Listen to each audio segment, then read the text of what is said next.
Dimanche 28 novembre, bonjour à tous et bienvenue dans le 6h30. RTI 1 vous informe.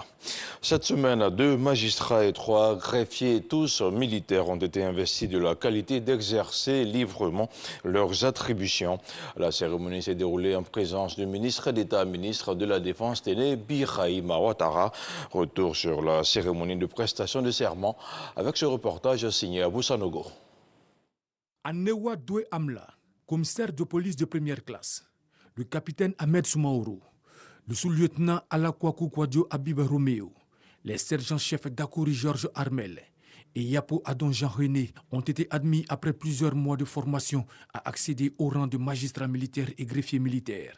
Ils auront la charge de juger leurs semblables et prononcer un verdict équitable en vertu des lois et des pouvoirs qui leur seront conférés. Les défis, c'est surtout pour aider les forces de l'ordre à rester dans la droite ligne. Nous allons nous effectuer à suivre les ordres déjà donnés, c'est-à-dire la probité, le respect de la loi. Le commissaire du gouvernement près le tribunal militaire d'Abidjan, le contre-amiral Ange Kessi Bernakwame, a fait des précisions sur les poursuites judiciaires des militaires en infraction et a rappelé à tous les procureurs, magistrats et greffiers le sens de la responsabilité dans l'exercice de leurs fonctions, tout en prodiguant des conseils aux promus. Nous sommes engagés aux côtés du ministère chargé de la promotion, de la bonne gouvernance et de la lutte contre la corruption, de combattre ce fléau social qu'est la corruption. La lutte contre la corruption doit commencer par la remise en cause des magistrats eux-mêmes. L'autorité investie des pouvoirs judiciaires à l'égard des forces armées de Côte d'Ivoire a expliqué l'importance et le rôle du tribunal militaire d'Abidjan. Le ministre d'État, ministre de la Défense, Téné Birahima Ouattara, engage les militaires à éviter des abus sur la population civile dont ils ont en charge la protection.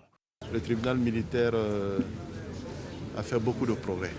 Sous la houlette du contre-amiral Ange Kessi, on ne peut que se féliciter du parcours qui a été fait et tout ce que nous pouvons leur souhaiter, c'est bonne chance et beaucoup de travail. Cette cérémonie marque la fin de l'année judiciaire écoulée et le début de la nouvelle année dont les audiences démarreront très prochainement. Le gouvernement a pour ambition de favoriser le développement durable de villes ivoiriennes et pour y arriver, il faut remédier au déséquilibre de leurs formes actuelles. C'est l'annonce faite par le ministre de la Construction, du Logement et de l'Urbanisme, Bruno Nabagné-Koné, qui s'exprimait mercredi dernier au cours d'une conférence débat sur les pôles urbains. C'est un compte-rendu de Cheikh Aboubakar Koné. Embouteillage, conflits fonciers, cherté de la vie, inondations, bref, c'est le sombre visage présenté par la majorité des grandes villes africaines. Si rien n'est fait d'ici 2050, en Afrique, 2 personnes sur 3 seront des citadines. En gros, des villages se transformeront en villes et des villes en mégalopoles. C'est tout le sens de cette tribune d'échange à laquelle on prépare les pouvoirs publics et membres du secteur privé afin de réfléchir sur les mécanismes pour maîtriser cette urbanisation galopante. Au cours des échanges, l'implication du secteur privé aux côtés du gouvernement dans le développement des pôles urbains est revenue comme une condition sine qua non. Le rôle du privé ne sera pas que financier à la fin, parce que l'État s'assoit, il définit, il réfléchit, après il cherche les moyens, mais c'est qui les moyens? C'est le privé, mais qui n'aura pas été impliqué en amont. Il n'aura pas pu dire ce qu'il pense, ce qu'il souhaite, ce qu'il désire, ce qu'il veut à la fin, mais il ne se sentira pas concerné par tout ce que vous allez lancer. Peut-être qu'il peut y avoir d'autres formules, mais il faut impliquer le privé en amont. En Côte d'Ivoire, les taux d'urbanisation connaissent une nette amélioration. Ils sont passés de 20% en 1963 à 55% en 2020, ce qui provoque bien évidemment une pression foncière source de nombreux conflits. Pour Bruno Nabagné-Koné, la solution réside dans la création d'emplois dans toutes les villes du pays. Donc pour réduire la pression sur la ville d'Abidjan, ce n'est pas un transfert de la capitale qui suffira, comme beaucoup peuvent le penser. Il s'agit de créer partout sur le territoire national des activités économiques, ça commence par cela, susceptibles de maintenir sur place les populations qui aujourd'hui, sans cela, malheureusement, viennent en ville, viennent dans les grandes agglomérations et viennent à Abidjan. Différents panels de haut niveau ont meublé cette conférence débat. Les experts ont proposé des solutions pour l'amélioration de la mobilité urbaine dans le Grand Abidjan. Le respect des lois de contrat de bail en Côte d'Ivoire a également fait l'objet d'insistance des panélistes. On parle maintenant de santé en Côte d'Ivoire. Près de 90% de patients souffrant de maladies du cerveau, du cervelet, de la moelle épinière et des nerfs sont pris en charge par le service de neurochirurgie. Celui du CHU de Cocody intervient pour des opérations thoraco-phréno-lombotomie, une pratique peu vulgarisée que je vous invite à découvrir dans ce reportage de Jean-Marc Radjadji. Centre hospitalier universitaire de Cocody. Dans cet hôpital, avec une capacité d'accueil de plus de 300 lits, loge au 3e étage le bloc opératoire du service de neurochirurgie. À la salle numéro 8, attendent une équipe de neurologues, anesthésistes et d'infirmiers. Au nombre de 12, ils devront assister le neurochirurgien, le professeur Herman Nda. Ce professionnel est transfuge du service de neurochirurgie du centre hospitalier de Yopougon, délocalisé à Cocody. Il intervient pour une opération chirurgicale spéciale, une thoraco-phréno-lombotomie sur une patiente âgée de 36 ans. La malade est admise pour la prise en charge d'une séquelle de tuberculose ayant atteint sa colonne vertébrale. Ses corps vertébraux endommagés sont reconstruits grâce à la thoraco-phréno-lombotomie, une innovation et une première au CHU de Cocody. La thoraco-phrénotomie ou la thoracotomie, déjà, c'est l'ouverture du thorax. Phrénotomie, parce qu'on va ouvrir le diaphragme, qui est une barrière naturelle entre l'abdomen et le thorax. Nous avons fait une tranchée dans l'os, donc ce qu'on appelle une corporectomie, sur la face latérale des corps vertébraux. Et après cela, nous avons pu encastrer ce qu'on appelle une cage de Harms, donc dans l'espace qui a été créé. Et cette cage de Harms servira de tuteur pour la greffe. L'objectif, c'est de créer un pont osseux entre les vertèbres. Après 5 heures d'intervention réussie, la patiente aura un suivi post-opératoire pour une bonne rémission, et cela sur une durée maximale de 12 mois.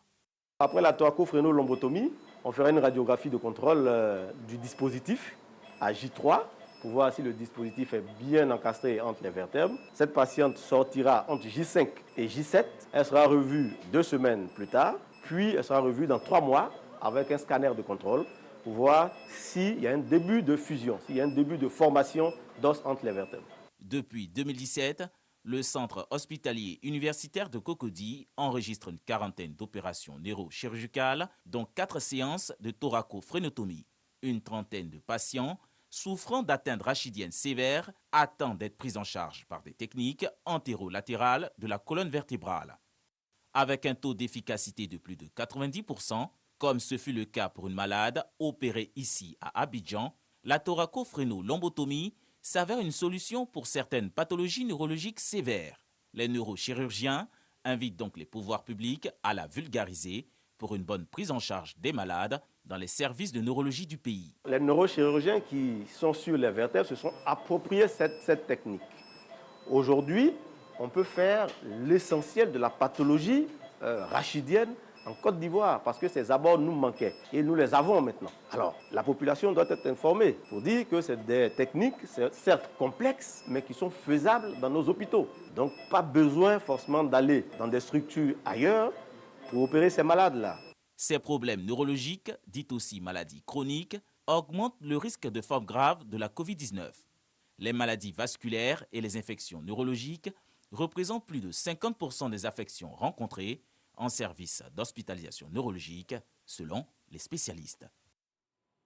Bientôt, les jeunes déscolarisés de la région de Soubri et des localités environnantes auront des opportunités d'emploi ou d'auto-emploi. Une convention liée désormais le Conseil régional de la Nahua à l'agence Emploi Jeunes.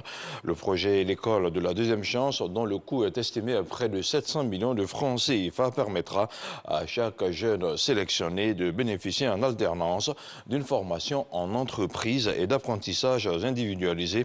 L'éclairage de Walter Amadou Ouattara.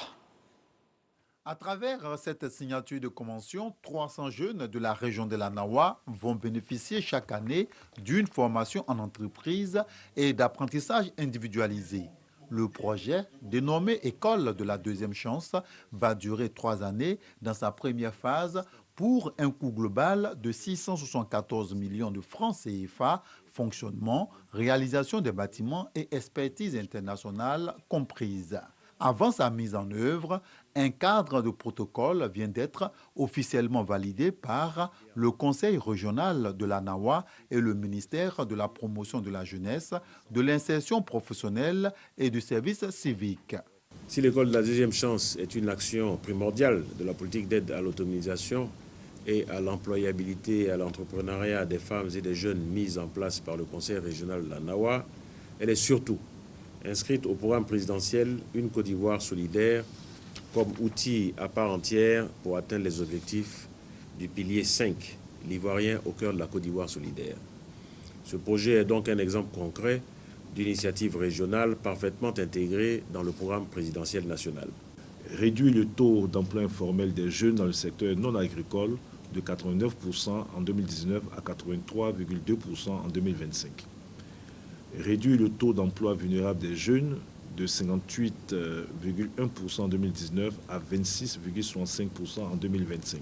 Pour la réalisation de ces objectifs ambitieux, un accent particulier est mis sur l'école de la deuxième chance, dont l'objectif est de garantir le rattrapage scolaire des enfants ayant dépassé l'âge de scolarisation, notamment les jeunes en décrochage scolaire. 30 jeunes vont constituer la première section de formation en présentiel et en internat pour environ 6 mois de cours, dont 3 mois de pratique.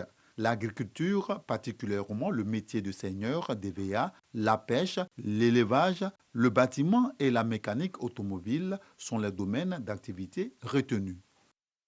L'actualité internationale nous conduit au Bénin où, après 8 mois de procédure, la CRI, la Cour de répression des infractions économiques et du terrorisme, renvoie le dossier de 2 opposants en jugement. Il s'agit de Rekia Madougou et de Joël Aïvo, dont les dossiers de candidature à l'élection présidentielle avaient été rejetés. Pour rappel, Rekia Madougou a été interpellé le 3 mars et Joël Aïvo le 15 avril de cette année. L'instruction est terminée, ils seront finalement jugés à une date non encore indiquée. Les infractions ne changent pas, dévaster les proches des détenus espéraient un non-lieu. Et puis, en République démocratique du Congo, les forces armées ougandaises ont été autorisées à pénétrer dans les territoires de l'Est du pays. Le président congolais Félix Tshisekedi a accepté la demande formulée par son homologue ougandais Yoweri Museveni. L'objectif est notamment de poursuivre le groupe armé ADF qui sévit dans la zone. Des sources en interne affirment cependant que la mise en application de la décision doit encore être étudiée, notamment par le Parlement. Pour plusieurs observateurs, il s'agit là d'une décision très sensible. C'est tout pour ce 6h30. Merci de l'avoir suivi. L'info revient à 10h et à 13h. Quant à moi, je vous retrouve ce soir à 23h.